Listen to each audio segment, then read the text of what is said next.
सुप्रभात मित्रों, प्रकाश education hub के यूट्यूब चैनल पे आपका हार्दिक स्वागत और अभिनंदन। 25 अक्टूबर 2023 को समसामयिक विषयों से संबंधित करंट अफेयर्स की इस महत्वपूर्ण क्लास के अंदर आज हम कवर करने वाले हैं इंटरनेशनल, नेशनल्स, इसके अलावा प्रादेशिक घटनाएं जो आपके लिए काफी महत्वपूर्ण साबित हो सकती हैं। बात करेंगे आज हम कि आज 25 अक्टूबर 2023 को विश्व कलाकार दिवस भी मनाया जा रहा है। विश्व कलाकार दिवस के अंतर्गत सभी सरकारें या कहते हैं राज्य सरकार और विदेशी सरकारें या देशी सरकारें कलाकारों को सहेजने के लिए, उनको संरक्षण प्रदान करने के लिए कार्य करते रहते हैं और हम सब लोगों का दायित्व है कि कलाकारों को उनके कला का संरक्षण मिलना चाहिए। तो इसीलिए आज 25 अक्टूबर 2023 को विश्व कलाकार दिवस भी मनाया जा रहा है।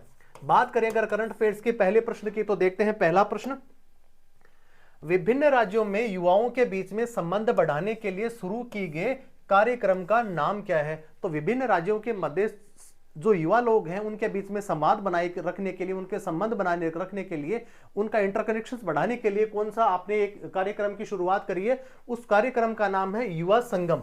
युवा संगम एक ऐसा कार्यक्रम है जिसके मध्य लोगों के बीच में या विभिन्न राज्यों के युवाओं के मध्य आपस में कनेक्टिविटी बढ़े, लोगों के आचार विचार जानने को मिले और लोगों के बीच के अंदर जो संप्रेषण की भावना होती है उसको और ज्यादा बढ़ाया जा सके। इसी के संबंध के अंदर इस प्रोग्राम को शुरू किया गया है। युवा संगम भारत सरकार के द्वारा स्थापित एक कार्यक्रम है जिसका उद्देश्य भारत के विभिन्न राज्यों और संघ शासित प्रदेशों के मध्य युवाओं के बीच में एक इंटरकनेक्शन स्थापित करना है, जिसकी वजह से संवाद कायम हो सके और एक दूसरे राज्य की संस्कृति के बारे में भी वो लोग जान सके। इस पोर्टल का जो नाम है युवा संगम बनाया गया है इसको, और पोर्टल फेज 3 का एक भारत श्रेष्ठ भारत पहल के तहत आधिकारिक रूप से इसको लॉन्च किया गया है। तो अभी का जो आंसर था उसका आंसर हो गया युवा संगम। चलिए बढ़ते हैं अगले प्रश्न की तरफ। अगला प्रश्न, नामदफा, पक्के और कमलांग तीनों किस राज्य के टाइगर रिजर्व हैं? तो अभी बात आजकल सबसे ज्यादा चल रही है वो टाइगर रिजर्व की बात चल रही है, और तीनों प्रकार के ये जो आप देख पा रहे हैं कि टाइगर रिजर्व का संबंध कौन से राज्य से है, तो मैं आपको बता दूं इसका संबंध अरुणाचल प्रदेश से है। उत्तर पूर्वी राज्यों में से एक अरुणाचल प्रदेश एक तो चीन के साथ में सीमा बनाता है और इसके साथ में चाइना का जो कभी सुनते हम देखते हैं कि स्टेपल वीजा के भी बार बार ऐसे उदाहरण आते हैं जहां पे चाइना अरुणाचल प्रदेश के जितने भी जो खिलाड़ी हैं जो अगर कहीं पे भाग लेने के लिए जाते हैं या अगर किसी चैंपियनशिप में भाग लेने के लिए जाते हैं तो चाइना यदा कदा ऐसे कुछ प्रयास करता रहता है। इसके अलावा भारत की जो सीमा रेखा है जिसके अंदर अरुणाचल प्रदेश बहुत सेंसिटिव ऐसा एरिया जहां पे तवांग एक बहुत बड़ा मिलिट्री स्टेशन है जहां पे हमारे रक्षा मंत्री भी बार बार वहां पे विजिट करते रहते हैं, जबकि तवांग को चाइना अपना एक भाग मांगता है और वहां पे एक बहुत बड़ा बौद्ध मठ भी है जहां पे दलाई लामा भी एक समय वहां पे रहा करते थे। और अभी भी ये बताया जा रहा है कि अगले जो दलाई लामा होंगे वो भी वही मठ से ही आएंगे। तो ये जानकारी आपने इस प्रश्न के माध्यम से जानकारी हासिल करी। जान लेते हैं इसके बारे में कुछ और तथ्य। अरुणाचल प्रदेश नामदफा, पक्के और कमलांग तीनों प्रकार के जो बाघ अभ्यारण्य है, अगर बाघों की बात करें तो पूरे भारतवर्ष के अंदर 54 बाघ अभ्यारण्य है जो अलग अलग राज्यों के अंदर स्थित है। और बात करने वाले हैं कि मैं आपको बताता चलूं कि सबसे ज्यादा अगर बाघ अगर पाए जाते हैं तो एमपी के अंदर पाए जाते हैं, सेकंड अगर पाए जाते हैं तो कर्नाटका में, और थर्ड वन में उत्तराखंड में पाए जाते हैं। बाकी अगर विशेषकर बात करें तो देश भर के अंदर 7-8 ऐसे राज्य हैं जहां पे सबसे ज्यादा बाघ पाए जाते हैं। अगर उसी के क्रम में बात करें तो महाराष्ट्र है, तमिलनाडु है और असम के अंदर भी ये पाए जाते हैं। और अगर भारत का 80% अगर बाघों का अगर रेशियो देखा जाए तो इन 7-8 स्टेट्स के अंदर ही आपको मिलेगा।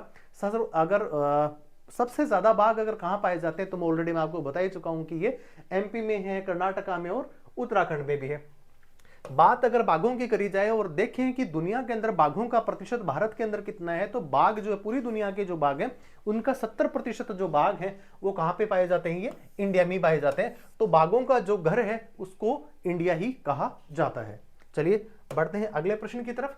प्राचीन रणनीतिक ज्ञान को समकालिक सैन्य अभ्यास के साथ में मिलाने के उद्देश्य से रक्षा मंत्रालय द्वारा हाल ही में एक प्रोजेक्ट लॉन्च किया गया है। उस प्रोजेक्ट के नाम के बारे में आपसे पूछा जा रहा है। तो समकालिक जो सैन्य अभ्यास के साथ में मिलाने के उद्देश्य से रक्षा मंत्रालय के द्वारा प्रोजेक्ट उद्भव एक ऐसा लॉन्च किया गया है जिसके द्वारा रक्षा मंत्रालय विभिन्न प्रकार के,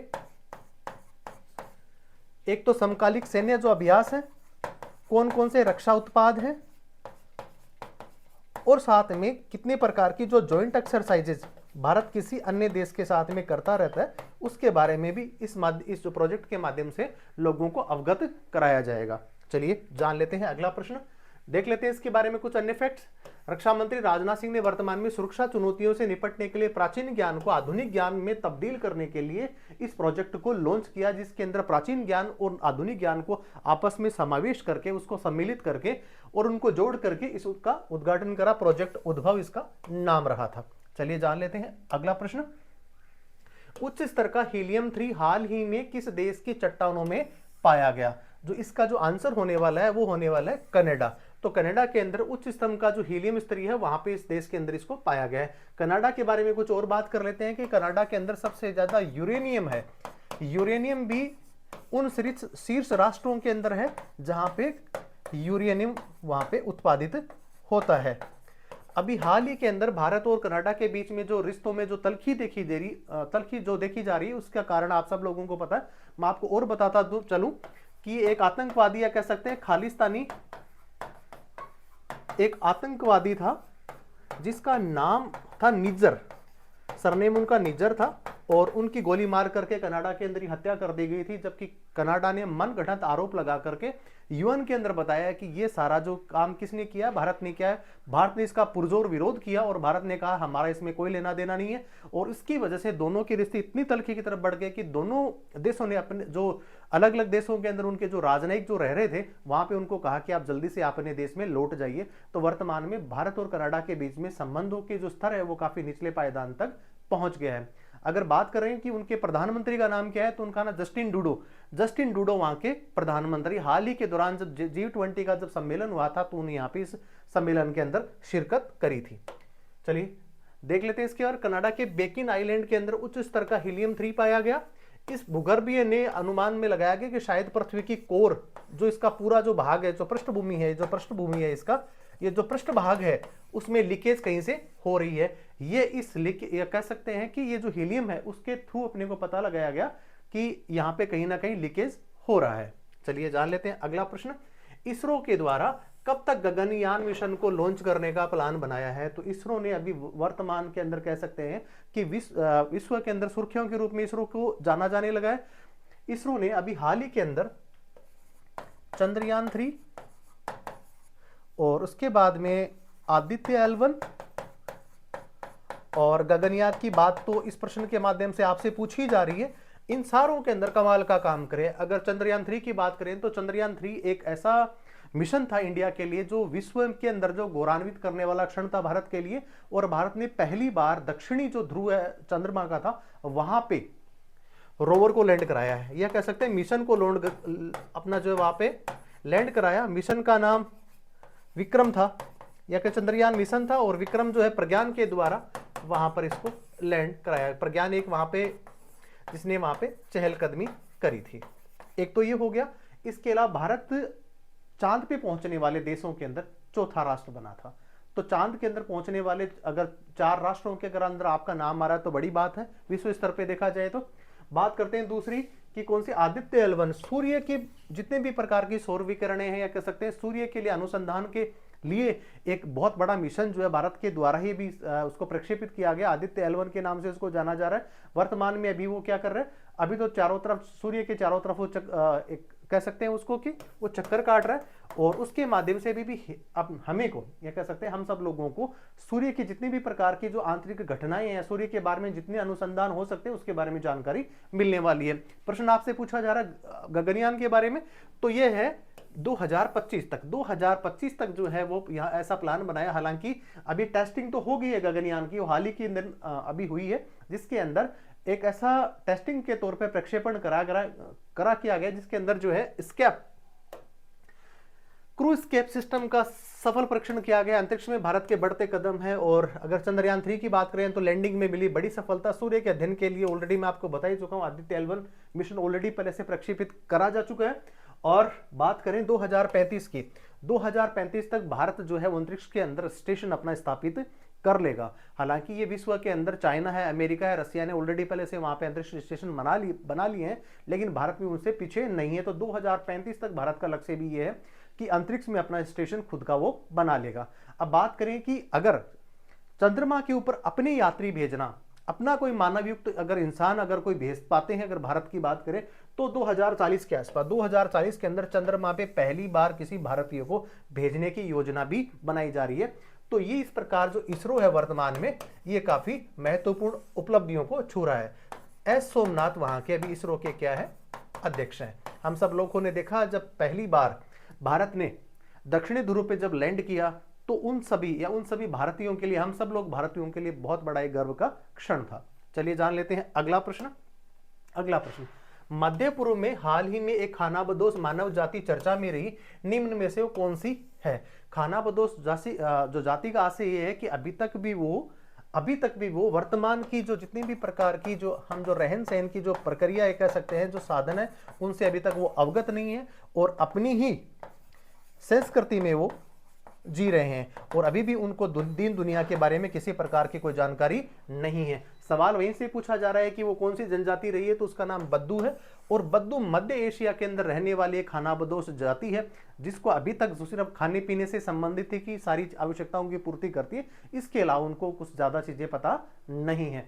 तो ये जानकारी आपको इस प्रश्न के माध्यम से हासिल हुई। बुद्दू बदूइन एक अरब मानव जनजाति है जो पारंपरिक रूप से खानाबदोश जीवन व्यतीत करते हैं और ये अधिकतर जॉर्डन मध्य एशिया का ही भाग है, इराक भी उसी का भी है और अरबी जो प्रायद्वीप है रेगिस्तानी इलाकों में ये निवास करते हैं। चलिए बढ़ते हैं अगले प्रश्न की तरफ। अगला प्रश्न, अपार एक डेटाबेस है जो एक कार्ड होगा, किस क्षेत्र से संबंधित होगा? तो मैं आपको बताऊं कि ये स्कूली जो छात्र हैं उनसे संबंधित एक अपार कार्ड बनाया गया है, जिसके अंदर सभी छात्रों के पास में जो स्कूल के अंदर अध्ययन कर रहे हैं उनके पास में एक कार्ड होगा और उनमें उनकी पर्सनल डिटेल्स होगी, जिसके अंदर आधार कार्ड है, पैन कार्ड है, इसके अलावा जन्म प्रमाण पत्र और भी बहुत सारी जितनी औचित्य वाली जो चीजें हैं इस कार्ड के अंदर डिटेल्स में रहेंगी। अगर आप कार्ड पे क्लिक करते हैं तो एक छात्र का पूरा जो व्यक्तिगत डिटेल्स है उसमें आपको आसानी से मिल जाएगी।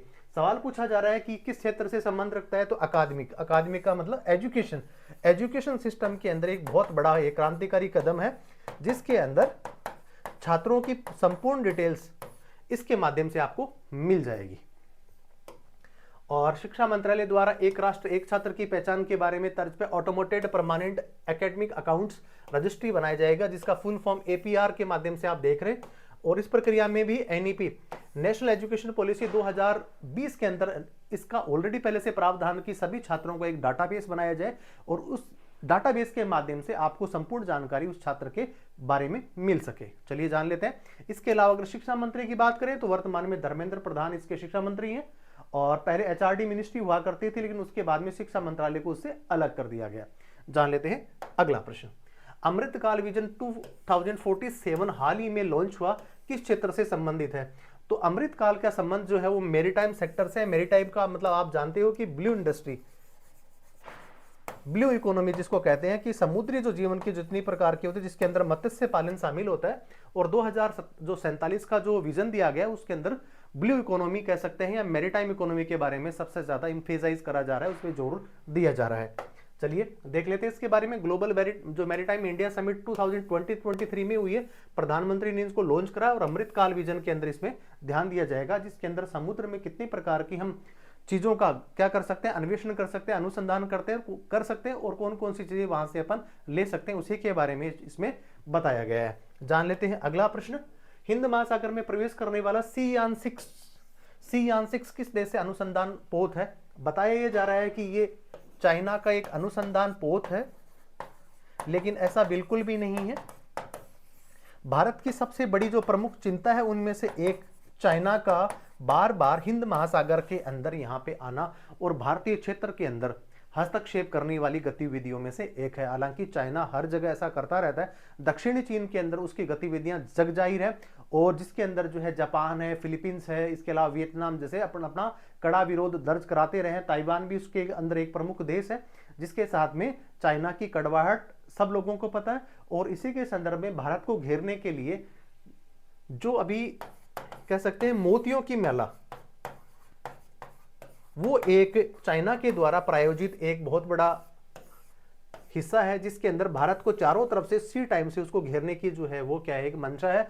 तो ये जो चीन का जो यान था जो आ तो रहा है अनुसंधान करने के लिए, कहां पर? श्रीलंका के अंदर। श्रीलंका को कड़ी आपत्ति दर्ज भारत ने करवाई, लेकिन ना नुकर कहने के बावजूद भी चाइना को उस चाइना को जो यान था उसको यहां पर उन्होंने भेज दिया श्रीलंका के अंदर। तो ये अपने आप में बड़ी चिंता वाली बात है। तो ये जो यान है इसका नाम है शियान 6 और ये चाइना का यान है। चलिए जान लेते हैं इसके बारे में कुछ और चीजें।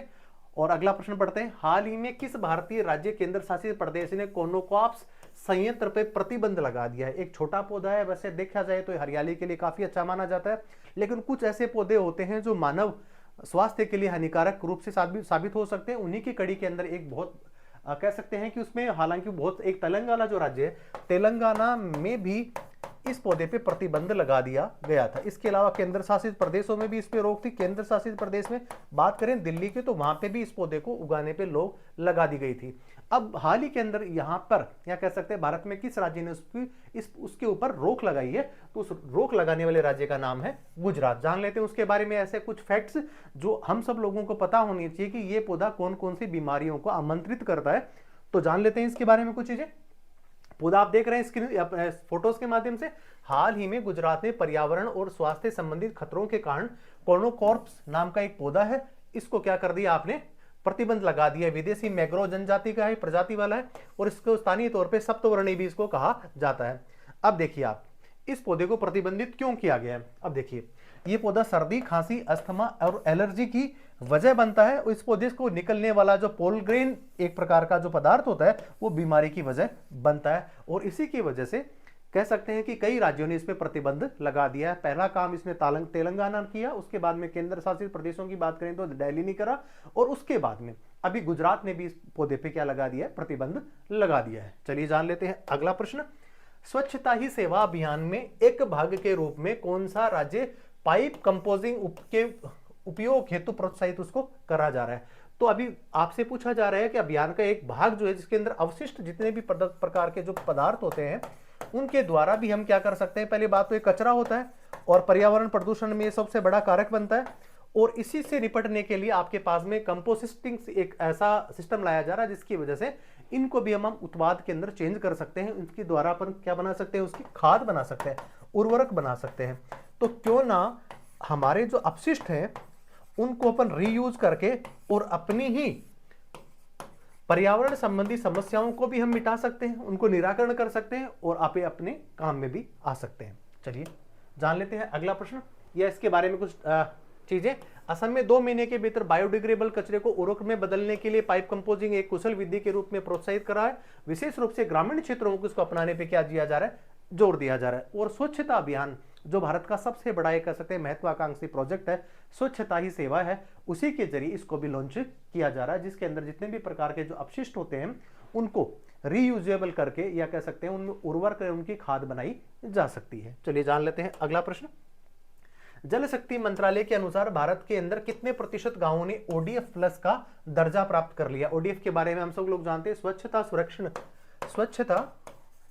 सर्वेक्षण के द्वारा शौचालय निर्माण में केंद्र सरकार ने काफी इंफेसाइज करा है, बहुत ज्यादा जोर दिया है, और उसी का परिणाम ये है कि अभी भारत के अंदर 75% ऐसे गांव हैं जहां पे उनको ODF का दर्जा मिल गया है, ODF प्लस का उनको दर्जा उन्होंने प्राप्त कर लिया है। चलिए देख लेते हैं इसके बारे में कुछ अन्य फैक्ट्स।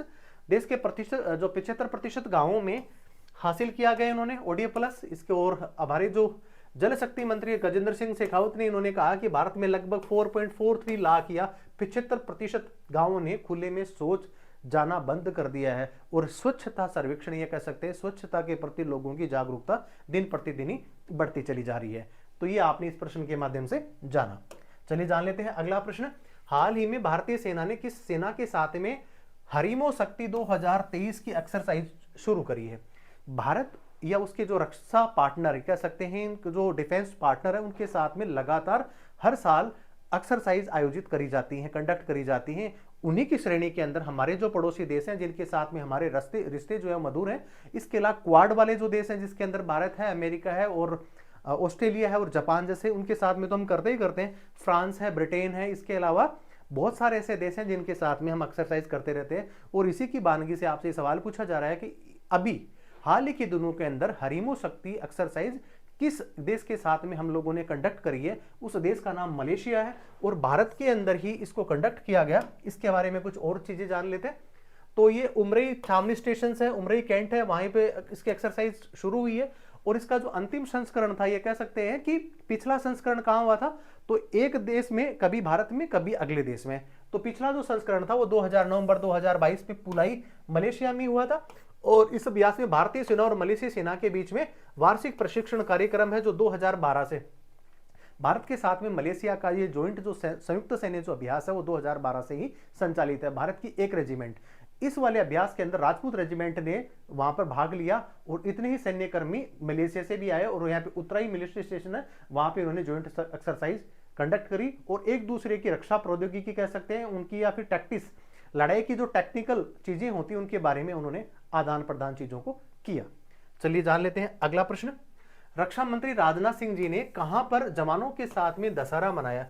इसकी शुरुआत तो हमारे माननीय प्रधानमंत्री जी ने हर जगह हर बार करी है। जब भी ऐसा कोई अवसर होता है, ऐसा कोई भारत के अंदर मनाया जाने वाला विशेष त्यौहार होता है, तब वो अपने सैनिकों से मिलने के लिए, उनके साथ में उस त्यौहार को सेलिब्रेट करने के लिए अलग अलग जगह पे जाते हैं। इसमें भी हमने देखा कि जम्मू कश्मीर में भी एक हमारे प्रधानमंत्री जी ने पहले उनके साथ में सेलिब्रेट किया और उसी की तरफ से हमारे जो रक्षा मंत्री है राजनाथ सिंह जी, उन्होंने तवांग क्षेत्र जो वर्तमान में कहां पर है स्थित है, ये अरुणाचल प्रदेश में। और तवांग अपने आप में इसलिए इंपॉर्टेंट है कि वो चाइना के साथ लगता है और बार बार चाइना का ये प्रोवोक आता है, उकसाने की जो चीजें वो करता रहता है, जिसके अंदर नत्थी बिजा जैसी चीजें हैं। इसके अलावा बहुत सारी ऐसी चीजें जिसमें अरुणाचल प्रदेश को अपना भाग मानता है। और इसी के संदर्भ में भारत जो है बार बार ये कहता रहता है कि Arunachal Pradesh is a integral part of the India. और उसी के लिए जो है बार बार हमारे जितने भी जो है, चाहे रक्षा मंत्री की बात करें, चाहे प्रधानमंत्री की बात करें, चाहे हमारे गृह मंत्री की बात करें, अरुणाचल प्रदेश में वो जाते रहते हैं, अक्सर जाते रहते हैं। चलिए, तो इसका जो आंसर हो गया है वो हो गया अरुणाचल प्रदेश। अब आप देख रहे हैं इस फोटोग्राफ्स के माध्यम से विजयादशमी भी आज मनाई जा रही है और ये इसी अवसर के अंदर जो सैन्य उपकरण है उनकी पूजा करते हुए माननीय रक्षा मंत्री राजनाथ सिंह जी और जवानों के साथ में उन्होंने दशहरा मनाया है। चलिए, और आज के सेशन का अंतिम प्रश्न हम पढ़ रहे हैं। हाल ही में प्रोजेक्ट 15B के तहत भारतीय नौसेना में शामिल तीसरा स्टील्थ विध्वंसक जहाज कौन सा है? तो भारत हर जगह पे, यह कह सकते हैं थल सेना की बात करें, नौसेना की बात करें, वायुसेना की बात करें, उन्नत किस्म के लड़ाकू जितने भी प्रकार के हथियारों की बात करें या विमानों की बात करें, और बहुत सारी अच्छी जो टेक्नोलॉजी है जो थल सेना के द्वारा करी जाती है, उसके अंदर हर बार क्या करना, चेंजेस कर रहे हैं। बात आपसे पूछी जा रही है कि नेवी का, तो नेवी के अंदर हाल ही के अंदर स्वदेशी एक प्रोजेक्ट लॉन्च किया गया जिसका नाम है प्रोजेक्ट 15B। इसके माध्यम से बहुत सारी या कह सकते हैं 4 प्रकार के 4 विध्वंस जहाज जलयान भारत के द्वारा बनाए जा रहे हैं। और थर्ड वाला जो जहाज आया है, तीसरा जो स्टील्थ विध्वंसक जो जहाज है, उसके नाम से आपसे पूछा जा रहा है कि उसका नाम क्या है। उसका नाम है, हमारे ही एक राज्य की राजधानी है इम्फाल, तो इम्फाल के नाम से उसको रखा गया है। इसके अलावा सूरत भी है, विशाखापत्तनम भी है, मुर्मुगांव है। ये चारों ही जो है वो जहाज बनने वाले हैं, जिसके अंदर 3 जहाज तो अभी तक ऑलरेडी पहले बन चुके हैं और चौथा जहाज अभी बाकी है। इसके अलावा प्रोजेक्ट 75B के बारे में भी मैं आपको बता दूं कि ये एक द्विपक्षीय जॉइंट रक्षा उपकरण कह सकते हैं या जलयान कह सकते हैं, जो हमने फ्रांस के साथ में प्रोजेक्ट 75B बना रहे हैं, जिसके अंदर हम 6 स्कॉर्पियन पनडुब्बी बना रहे हैं। और इन पनडुब्बियों का हम जलावरण कहां पे कर रहे हैं? हमारी हिंद महासागर, अरब सागर या बंगाल की खाड़ी के अंदर जितनी भी जो जल चुनौतियां उनसे निपटने के लिए फ्रांस के साथ में सारी चीजें हम कर रहे हैं। लेकिन सवाल आपसे पूछा गया था कि 15B क्या है, तो 15B एक स्वदेशी ज्वाइंट वेंचर है जिसको हमारी ही जो इंडस्ट्री बना रही है उसको, और वर्तमान में जो इम्फाल है वो तीसरा यान है, उसको हमने यहाँ पे बना लिया, तो उसका अनावरण या कहते हैं जलावरण उसका कर दिया गया है। तो दोस्तों, आज की इस क्लास के अंदर हम लोगों ने बहुत सारे ऐसे करंट एस्पेक्ट जाने जो आप लोगों के लिए प्रतियोगी परीक्षाओं के लिए क्या हो सकते हैं, सबसे ज्यादा महत्वपूर्ण साबित हो सकते हैं। तो बने रहिए प्रकाश एजुकेशन हब के साथ में। जय हिंद, जय भारत।